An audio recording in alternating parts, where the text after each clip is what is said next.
तो चलिए बच्चों, आज का हमारा टॉपिक है physical properties of haloalkanes and haloarenes. Physical properties में हम देखेंगे सबसे इंपॉर्टेंट जो यहाँ से क्वेश्चन पूछे जाते हैं बहुत सबसे ज़्यादा, वो मेल्टिंग पॉइंट और बॉइलिंग पॉइंट से पूछे जाते हैं, है ना। लेकिन सबसे पहले बात करते हैं इसकी फिजिकल स्टेट की, कि हेलो एल्केन्स जो हैं वो किस फिजिकल स्टेट में मिलते हैं। फिजिकल स्टेट, ये फिजिकल स्टेट में क्या है, जो लोअर हेलो एल्केन है, लोअर हेलो एल्केन्स वे गैसेस स्टेट में होते हैं। CH3Cl, CH3Br, C2H5Cl, ये जो है मिथाइल क्लोराइड, मिथाइल ब्रोमाइड और इथाइल क्लोराइड, ये जो हेलो एल्केन्स हैं ये गैसेस स्टेट में मिलते हैं, ठीक है। लेकिन जैसे जैसे इनका मोलर मास इंक्रीज होता है, उसके बाद जो हायर हेलो एल्केन्स होते हैं वो या तो लिक्विड स्टेट में मिलते हैं या फिर सॉलिड स्टेट में मिलते हैं, है ना। जैसे जैसे हम हायर हेलो एल्केन की तरफ मूव करेंगे तो इनकी फिजिकल स्टेट गैसेस से पहले लिक्विड, उसके बाद सॉलिड में चेंज हो जाएगी, है ना। यानी कि लिक्विड है होंगे और उसके बाद और हायर हेलो एल्केन जो होंगे वो सॉलिड स्टेट में मिलेंगे, ठीक। अब देखो, अगर बात कर लेते हैं हेलो एरीन्स की, हेलो एरीन्स C6H5Cl, C6H5Br, तो यहाँ पर क्या है, जो चेन है हाइड्रोकार्बन की, वो यहाँ पर कार्बन क्या है, ज़्यादा है, मतलब कि हायर में आ रहा है ये।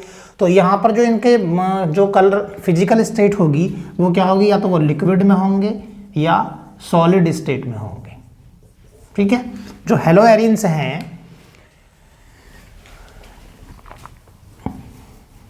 देखो यहाँ पर देखो, हेलो एरीन्स की अगर बात करें तो ये यहाँ पर 6 कार्बन है ना।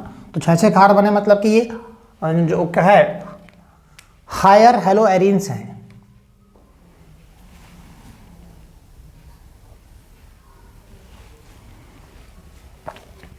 बात करें अगर हेलो एरीन्स की, तो यहाँ पर नंबर ऑफ कार्बन 6 चाहिए। देखो यहाँ पर क्या था, एक कार्बन था, यहाँ 2, यहाँ पर नंबर ऑफ कार्बन एटम क्या है, 6 कार्बन एटम है शुरू से ही। तो ये जो होते हैं वो या तो वो लिक्विड स्टेट में होते हैं या फिर सॉलिड स्टेट में मिलते हैं, ये, ठीक है।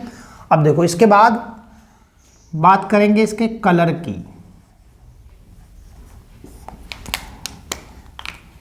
कलर जो है, हेलो एल्केन्स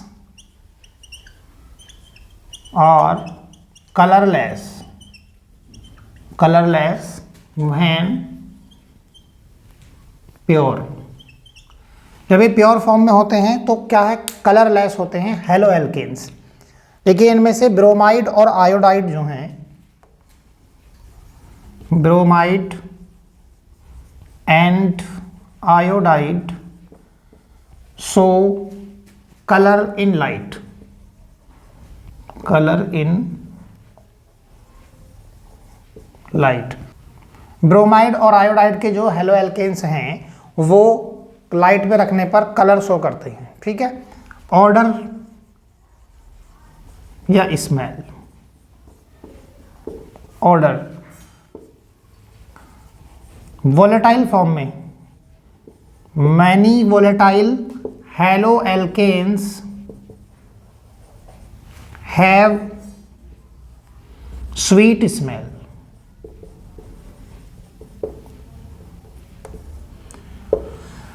जो वोलेटाइल फॉर्म में हेलो एल्केन्स होते हैं वो स्वीट स्मेल होती है उनकी, बहुत अच्छी स्मेल रखते हैं, मतलब वो। तो ये तो होगी बात फिजिकल स्टेट की, कलर की और इनके ऑर्डर की, ठीक है। अब देखो, इसके बाद हम देखेंगे बॉइलिंग पॉइंट और मेल्टिंग पॉइंट का क्या फैक्टर। चलिए इसको नोट कीजिए पहले, बॉइलिंग पॉइंट और मेल्टिंग पॉइंट। बॉइलिंग पॉइंट होता क्या है, सबसे पहले बॉइलिंग पॉइंट का मीन्स ये होता है कि किसी भी लिक्विड को उसकी गैसेज स्टेट तक ले जाना। और ऐसा क्या करते हैं, टेम्परेचर इंक्रीज करके करते हैं, है ना, क्योंकि उसके बीच क्या है यहाँ पर मेल्टिंग पॉइंट। जो हेलो एल्केन्स हैं, ये हेलो एल्केन्स ये क्या है,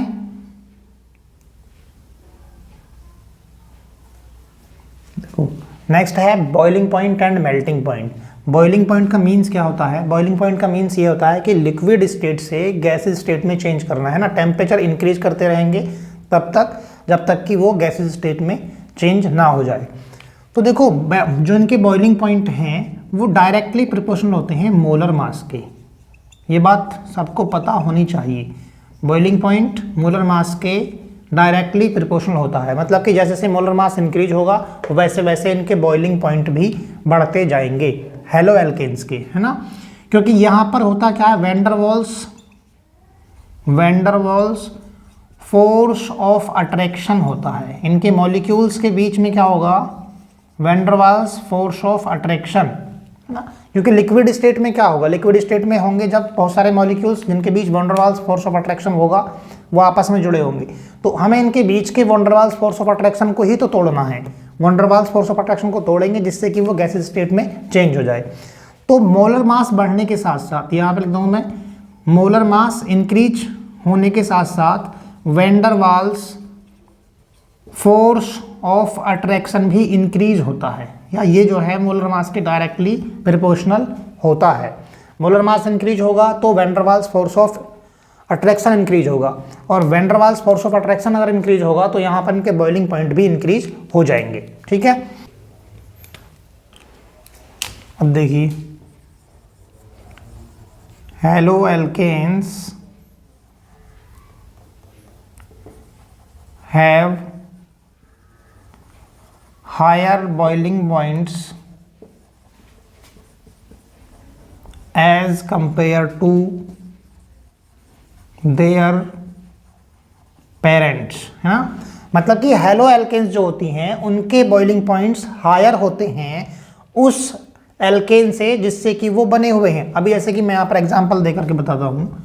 बात करें अगर CH4 की, CH4 क्या है, मैथेन, मतलब कि एल्केन है, और यहाँ पर CH3Cl क्लोरोमैथेन, ये क्या है, हैलो एल्केन, क्लोरोमैथेन। अब देखो इनके मोलर मास के कंपेयर करें अगर, तो इसका देखो कितना होता है, 12 + 4 क्या हो गया, 16 इसका मोलर मास है मैथेन का। यहाँ पर मोलर मास चेक कीजिए, 12 और 3 15, और यहाँ पर 35.5 होता है क्लोरीन का, तो कितना हो गया ये 50.5। तो मतलब ये है कि इन दोनों के मोलर मास में क्या है, डिफरेंस है, इसका 16 है और इसका कितना 50.5 है। तो अगर इनके मोलर मास में डिफरेंस है तो बॉइलिंग पॉइंट भी तो इनके क्या होंगे, अलग अलग होंगे। मैंने अभी आपको बताया कि बॉइलिंग पॉइंट जो है वो मोलर मास के इंक्रीज होने के साथ साथ इंक्रीज होता है। तो इसका मोलर मास कम है और इसका मोलर मास ज़्यादा है, तो किसका बॉइलिंग पॉइंट ज़्यादा होगा, यहाँ पर इसका बॉइलिंग पॉइंट ज़्यादा होगा, CH3Cl का। मैंने आपको लिखवाया haloalkanes have higher boiling point as compare to their parents.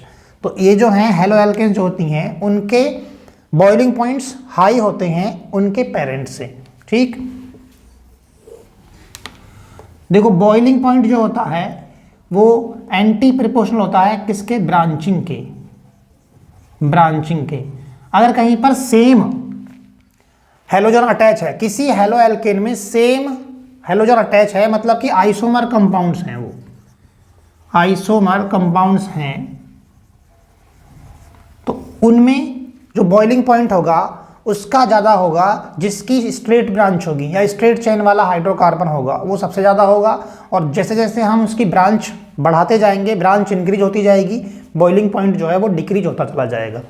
देखिए अभी एग्जांपल देखते हैं, CH3 CH2 CH2Br क्या है ये, N 1 2 3 4 N butyl bromide, normal chain है इसलिए ये N ब्यूटिल ब्रोमाइड। दूसरा है CH3CH Br CH2CH3, या एक और इसका आइसोमर हो सकता है CH3CBr CH3CH3, ठीक है ये। तो देखो इनमें अगर हमें इस टाइप से क्वेश्चन मिल सकता है एग्जाम में, और ऐसा क्वेश्चन आता है कि इनमें जो बॉइलिंग पॉइंट है वो सबसे ज़्यादा किसका होगा, या फिर इनको ऑर्डर में अरेंज करने के लिए आ सकता है। तो देखो यहाँ अभी मैंने आपको बताया कि बॉइलिंग पॉइंट जो है वो ब्रांचिंग के एंटी प्रोपोर्शनल होता है, मतलब कि जैसे जैसे ब्रांच इंक्रीज होती जाएगी बॉइलिंग पॉइंट वैसे वैसे डिक्रीज होता जाएगा। तो देखो यहाँ पर तो स्ट्रेट चेन है सीधी। सबसे पहले बात करते हैं इनके मोलर मास की। देखो इनमें सभी का मोलर मास जो है वो सेम है, यहाँ पर 1 2 3 4 C4 H कितना है 3 2 5 2 7 और दोनों H9 और Br, मतलब कि ये यहाँ पर भी 1 2 3 4 C4 3 2 5 3 8 और 1 9 C4H9Br, मतलब ये आइसोमर हैं, आइसोमर है सभी में क्या है, same number of carbon atom, same number of hydrogen atom, same number of halogen atom, तो ये सभी आइसोमर है, मतलब कि इनके मोलर मास तो सेम होंगे। आइसोमर्स क्या होते हैं, इनके मोलर मास तो सेम ही होते हैं, लेकिन इनके स्ट्रक्चरल फॉर्मूले जो हैं वो चेंज हैं थोड़े से। तो सबसे ज़्यादा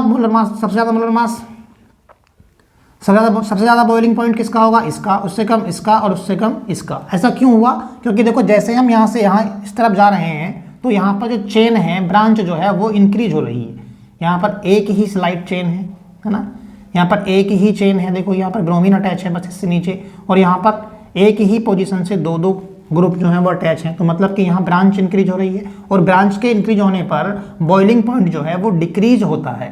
ठीक है, तो इस सबसे, और वैसा होता क्यों है, पहले इसका ऑर्डर लिख लेते हैं। तो सबसे पहले किसका होगा, CH3 CH2 CH2 Br, ये सबसे हायर बॉइलिंग पॉइंट होगा इसका। उसके बाद CH3 CH Br CH2 CH3, और सबसे ज़्यादा किसका होगा, यहाँ पे लिख देता हूँ देखो, CH3 C Br CH3 CH3, सबसे हाई इसका, उससे कम इसका और सबसे कम इसका। अब ऐसा हुआ क्यों है, देखो ऐसा इसलिए हुआ है क्योंकि जैसे जैसे हम यहाँ पर ब्रांच बढ़ाते हैं तो यहाँ क्या हो रहा है, सरफेस एरिया डिक्रीज हो रहा है, सरफेस एरिया डिक्रीज हो रहा है। ब्रांचिंग करने पर सरफेस एरिया जो है वो क्या हो रहा है, डिक्रीज हो रहा है, और जब सरफेस एरिया डिक्रीज होगा तो बॉइलिंग पॉइंट इसका डिक्रीज हो जाएगा, है ना। तो चलिए इसको नोट कीजिए, आगे मूव करते हैं। तो बॉइलिंग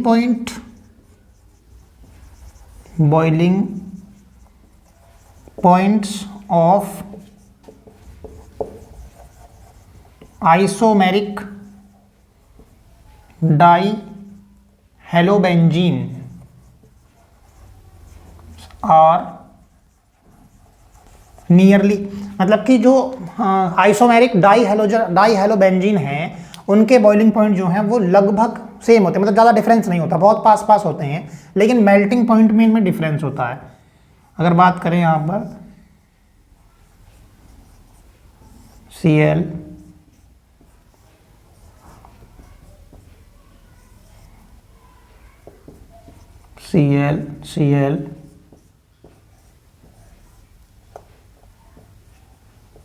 ये क्या है, ऑर्थो डाइक्लोरोबेंजीन, ऑर्थो पोजीशन पर क्लोरीन एटम अटैच है, तो ये क्या हो गया, ऑर्थो डाइक्लोरोबेंजीन। ये है मेटा डाइक्लोरोबेंजीन, और ये पैरा डाइक्लोरोबेंजीन। तो देखो इनमें क्या है, इनके जो बॉइलिंग पॉइंट हैं वो नियरली सेम होंगे, है ना। वो आप एनसीईआरटी से डेटा देख सकते हैं, डेटा याद रखना इंपॉर्टेंट भी नहीं है, लेकिन बॉइलिंग पॉइंट में जो है वो ज़्यादा डिफरेंस नहीं होता है, बहुत थोड़ा डिफरेंस होता है इनमें। तो बॉइलिंग पॉइंट जो हैं, बॉइलिंग पॉइंट्स आर नियरली, बहुत पास होते हैं मतलब इनके, लेकिन मेल्टिंग पॉइंट्स जो हैं, melting points of para dihalobenzene are higher as compare to ortho and meta. और देखो मेल्टिंग पॉइंट जो है वो पैरा डाई हेलोबेंजीन का सबसे ज़्यादा होगा। अब ऐसा क्यों है, देखो अगर बात करें हम तीनों की इनकी, तो ये सबसे अच्छा यहाँ पर मेरे यहाँ पर इन तीनों की अगर बात की जाए तो इन तीनों में सबसे ज़्यादा सिमेट्रिकल कौन सा कंपाउंड है, ये सबसे ज़्यादा सिमेट्रिकल है ना। देखो यहाँ से इसको हम कहीं से भी देखें तो बिल्कुल सिमेट्री में है, चाहे इधर से या इधर से। यहाँ पर जो ग्रुप की पोजीशन है, यहाँ पर अगर हम इनको एक क्रिस्टल में फिट करना चाहें, क्रिस्टल लैटिस में इनको फिट करना चाहें तो क्या होगा, क्योंकि यहाँ पर मेल्टिंग पॉइंट्स के क्या मतलब, मेल्टिंग पॉइंट का मतलब ये भी होता है कि क्रिस्टल में उन मॉलिक्यूल्स का जो अरेंजमेंट है वो कैसा है। सबसे अच्छी जो सिमेट्री है वो किसकी है, पैरा डाइक्लोरोबेंजीन की। इसलिए पैरा डाइक्लोरोबेंजीन का जो मेल्टिंग पॉइंट है वो ऑर्थो और मेटा दोनों से हाई होगा। क्यों? क्योंकि यहाँ पर सिमेट्री है। इनकी सिमेट्री क्या है? ये सिमेट्रिकल मॉलिक्यूल नहीं है, लेकिन ये जो है वो सिमेट्रिकल मॉलिक्यूल है। यहाँ पर दोनों की पोजीशन बिल्कुल सेम है। यहाँ देखो, चाहे कहीं से भी देख लीजिए, किधर से भी, हर तरफ से इनकी पोजीशन जो होगी वो सेम होगी। तो इनको हम क्या है, क्रिस्टल लैटिस में ज़्यादा स्ट्रांगली फिट होंगे, इसलिए इनके बीच जो बॉन्ड्स हैं उनको ब्रेक करने में ज़्यादा एनर्जी लगेगी, इसलिए इसका मेल्टिंग पॉइंट सबसे ज़्यादा हाई होता है। ठीक है, अब देखो इसके बाद है सोल्यूबिलिटी। सोल्यूबिलिटी सोल्यूबिलिटी सोल्यूबिलिटी का मतलब क्या होता है? घुलनशीलता, है ना, डिजॉल्व होगा कि नहीं होगा। बात करें अगर पानी में, तो हेलो एल्केन्स जो होती हैं वो स्लाइटली सोल्यूबल होती हैं। Haloalkanes are slightly soluble in water H। इस तरह से यहाँ जो हाइड्रोजन बॉन्डिंग हो रही है, इस बॉन्ड को ब्रेक करने की इसमें कैपेसिटी नहीं होती है, तो इसलिए ये जो है इसमें डिसॉल्व नहीं हो सकता। ठीक है, तो देखो यहाँ पर हो क्या रहा है, यहाँ पर जो हाइड्रोजन बॉन्डिंग है इस बॉन्ड को ब्रेक नहीं कर सकता ये, क्योंकि ये स्लाइटली पोलर होता है। और यहाँ पर ये जो है ये हाइड्रोजन यानी कि वाटर मॉलिक्यूल में जो है वो स्ट्रॉन्ग हाइड्रोजन बॉन्डिंग होती है। ठीक है, चलिए अब देखो स्लाइटली सोल्यूबल का मीन्स क्या है। स्लाइटली सोल्यूबल देखो, ये जो C बॉन्ड X होता है, यहाँ पर इस पर पार्शियल नेगेटिव चार्ज, इस पर पार्शियल पॉजिटिव चार्ज, मतलब कि ये पोलर नेचर का होता है, और वाटर जो है वो भी पोलर नेचर का होता है, तो डिजोल्व हो जाना चाहिए था। लेकिन ये पोलर होता जरूर है, लेकिन ये कैसा होता है? स्लाइटली पोलर होता है। और स्लाइटली पोलर होता है इसलिए वाटर में ये स्लाइटली डिजोल्व होता है। ये अगर हम वाटर की बात करें तो यहाँ पर देखो, इस पर पार्शियल नेगेटिव चार्ज, इस पर पार्शियल पॉजिटिव, और इस पर भी पार्शियल पॉजिटिव चार्ज होता है। और क्या होगा कि इसके बीच के अगर बॉन्ड टूटेंगे तभी तो जाकर के ये डिजॉल्व होगा इसमें, तो लेकिन ये जो है इसकी इतनी कैपेसिटी नहीं होती कि इसके बीच के बॉन्ड्स को ये ब्रेक कर सके। ठीक है, तो ये इसलिए पार्शियली, इसलिए क्या होता है? स्लाइटली सोल्यूबल होता है। और अगर बात करें हेलो एल्केन्स की, haloalkanes are completely dissolve in organic polar solvent, जैसे CCl4 carbon tetrachloride, benzene, chloroform. जो ऑर्गेनिक सॉल्वेंट हैं, पोलर ऑर्गेनिक सॉल्वेंट, उनमें हेलो एल्केन्स जो हैं वो कंप्लीटली डिजॉल्व होती हैं। ठीक है, तो ये था इसका सॉल्युबिलिटी का। अब इसमें डेंसिटी और रह गया, देखो डेंसिटी को, चलिए इसको नोट कीजिए। डेंसिटी क्या है? डेंसिटी का देखो सबसे पहली बात तो ये, डेंसिटी का मीन्स क्या होता है? डेंसिटी होता है मास अपॉन वॉल्यूम, मतलब कि मास इंक्रीज होगा तो डेंसिटी इंक्रीज होगी। बात कर रहे हैं हम किसकी? मोलर मास की। Density is directly proportional to molar mass. तो अगर डेंसिटी इंक्रीज कराएंगे तो क्या करना होगा? मोलर मास को इंक्रीज होना होगा, है ना। तो ऐसी हेलो एल्केन जिनके मोलर मास ज़्यादा होते हैं उनकी डेंसिटी भी हाई होती है। अगर बात करूं मैं CH3Br, CH3I, CH3Cl इनकी, तो इनका जो डेंसिटी है वो हाई होती है वाटर की डेंसिटी से, क्योंकि इनके मोलर मास सबके हाई होते हैं। वो यहाँ पर इनकी डेंसिटी वाटर की कंपेयर में हाई होती है, वाटर की डेंसिटी इनसे कम होती है। ठीक है, तो बस ये डेंसिटी का मतलब क्या है कि डेंसिटी इंक्रीज होगी, मोलर मास इंक्रीज होगा। तो मोलर मास जैसे जैसे इंक्रीज होगा डेंसिटी वैसे वैसे इंक्रीज होती चली जाएगी। ठीक है, तो चलिए ये थी फिजिकल प्रॉपर्टीज। तो आज के इस वीडियो में बस इतना ही। वीडियो अगर आपको अच्छा लगा हो तो वीडियो को लाइक करें, शेयर करें और चैनल को सब्सक्राइब कर लें। Thank you so much.